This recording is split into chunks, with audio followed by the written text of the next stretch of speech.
भगवान श्री कृष्ण जी ने गीता उपदेश में कहा है कि मनुष्य को केवल कर्म पर ही अपने ध्यान को केंद्रित रखना चाहिए, न कि कर्म से प्राप्त होने वाले फल की लालसा या लोभ रखना चाहिए। यह लोभ मनुष्य को उसके कर्म से मन और ध्यान दोनों ही भंग कर देते हैं तथा मनुष्य को केवल और केवल असफलता प्राप्त होती है।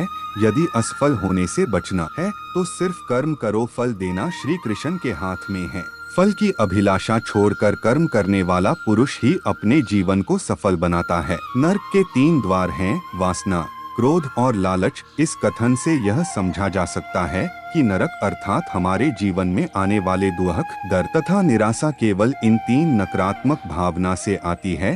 पहली वासना, जो कि हमारे जीवन में पारिवारिक तथा आर्थिक क्षति पहुंचाती है। दूसरा क्रोध, जो कि हमारे अच्छे बने बनाए कामों को भी बिगाड़ देता है। और तीसरी लालच, जिसे बुरी बला भी कहा जाता है। सदैव संदेह करने वाले व्यक्ति के लिए प्रसन्नता ना इस लोक में है ना ही कहीं और लोक में है। व्यक्ति जो चाहे बन सकता है यदि वह विश्वास के साथ इच्छित वस्तु पर लगातार चिंतन करे। जो व्यक्ति अपने जीवन को समझदारी से जीता है उसे मृत्यु से भी डर नहीं लगता। अगर आध्यात्मिक मार्ग पर चलने के लिए आपको कोई साथी नहीं मिलता है तो अकेले ही चलिए। मोह में फंसकर अधर्म का प्रतिकार न करने के कारण ही महाभारत जैसे युद्ध से महान जनधन की हानि हुई।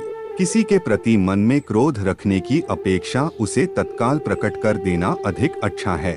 जैसे पल भर में जल जाना देर तक सुलगने से अच्छा है। विजय की इच्छा रखने वाले शूरवीर अपने बल और पराक्रम से वैसा विजय प्राप्त नहीं करते जैसा कि सत्य, सज्जनता, धर्म तथा उत्साह से प्राप्त करते हैं। अपने सबसे खास से धोखा खाने के बाद लोग चाह कर भी किसी पर संपूर्ण प्रतिशत भरोसा नहीं कर पाते। यही सत्य है। मनुष्य का जीवन केवल उसके कर्मों पर चलता है। जैसा कर्म होता है वैसा उसका जीवन होता है। भगवान श्री कृष्ण जी कहते हैं कि हमें किसी से भी अंधा प्यार नहीं करना चाहिए। हमारा किसी के प्रति अंधा प्यार हमें कभी भी आगे बढ़ने नहीं देता। अनुमान मन की कल्पना है और अनुभव जिंदगी का सबक है। सच्ची खुशी तभी होती है जब आपकी सोच, कथन और कर्म में समानता हो। जीवन में कभी निराश नहीं होना चाहिए क्योंकि कमजोर आपका वक्त होता आप नहीं। जैसे तेल समाप्त हो जाने पर दीपक बुझ जाता है, उसी प्रकार कर्म के क्षीण हो जाने पर भाग्य भी नष्ट हो जाता है। मौन सबसे अच्छा उत्तर है किसी ऐसे व्यक्ति के लिए जो आपके शब्दों को महत्व नहीं देता। मनुष्य जन्म लेता है तो उसके पास सांसें तो होती हैं, पर कोई नाम नहीं होता। जब मृत्यु होती है तो उसके पास नाम तो होता है पर सांसें नहीं होती। इसी सांस और नाम के बीच की यात्रा को जीवन कहते हैं। न किसी के अभाव में जियो, न किसी के प्रभाव में जियो। यह जिंदगी है, आपकी अपने स्वभाव में जियो। इंसान चाहे जितना भी खुद को व्यस्त रख ले, जिससे वो प्रेम करता है उसकी यादों से नहीं बच सकता। समय कभी नहीं रुकता। आज यदि बुरा चल रहा है तो कल अवश्य अच्छा आएगा। आप केवल निस्वार्थ भाव से कर्म कीजिए और वही आपके हाथ में है। हमारी आस्था की परीक्षा तब होती है जब हम जो चाहे वो न मिले और फिर भी हमारे दिल से प्रभु के लिए शुक्रिया ही निकले। दया होनी चाहिए, कमजोरी नहीं। ज्ञान होना चाहिए, अहंकार नहीं। तुम उसके लिए शोक करते हो जो शोक करने के योग्य नहीं है और फिर भी ज्ञान की बातें करते हो। बुद्धिमान व्यक्ति ना जीवित और ना ही मृत व्यक्ति के लिए शोक करते हैं। तुम अपनी पीड़ा के लिए संसार को दोष मत दो। अपने मन को समझाओ। तुम्हारे मन का परिवर्तन ही तुम्हारे दुखों का अंत है। सुख दुख का आना जाना सर्दी गर्मी के आने जाने के जैसा ही है, इसलिए इन्हें सहन करना सीखना ही उचित है।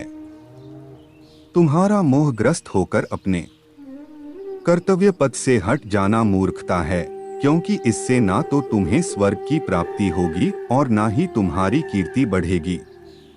बुरा वक्त आपको जिंदगी के उन सच से सामना करवाता है जिनका आपने अपने अच्छे वक्त में कभी ख्याल भी नहीं किया होता है। जीवन को भगवान से जोड़ दो, सब भगवान पर छोड़ दो। शांत रहना सही है, पर जब गलत हो तब नहीं। जीवन ना कल में है ना आज में है, जीवन इस पल में है, इस पल का अनुभव ही जीवन है।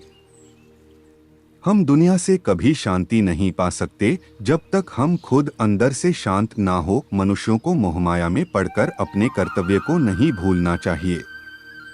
मनुष्य की इच्छाएं अनंत है। यदि इच्छाएं पूरी नहीं होती तो क्रोध बढ़ता है, और इच्छा पूरी होती है तो लोभ बढ़ता है। इसलिए जीवन की हर स्थिति में धैर्य बनाए रखे तथा इच्छाएं सीमित रखे। लोग कहते हैं अपनों के आगे झुक जाना चाहिए, किंतु सच बात तो यह है जो अपने होते हैं वह कभी झुकने नहीं देते। गर्मी और ठंड, सुख और दर्द की भावना इंद्रियों के अपनी वस्तुओं के संपर्क के कारण होती है। वे आते हैं और चले जाते हैं। चिरकाल तक आपको उन्हें स्वीकार करना चाहिए। गति के लिए चरणों पर ध्यान देना आवश्यक है, किंतु प्रगति के लिए सदैव आचरण पर ही ध्यान देना चाहिए। जिसका मन उसके वश में नहीं है, उसके लिए उसका मन शत्रु के समान है। वो मूर्ख हैं जो प्रेम को बकवास कहते हैं। प्रेम इस दुनिया की जड़ है जिससे दुनिया बनी है। अपनी इच्छा की शक्ति से अपने आप को नया आकार दें। अपने आप को कभी भी स्वेच्छा से नीचा न होने दें।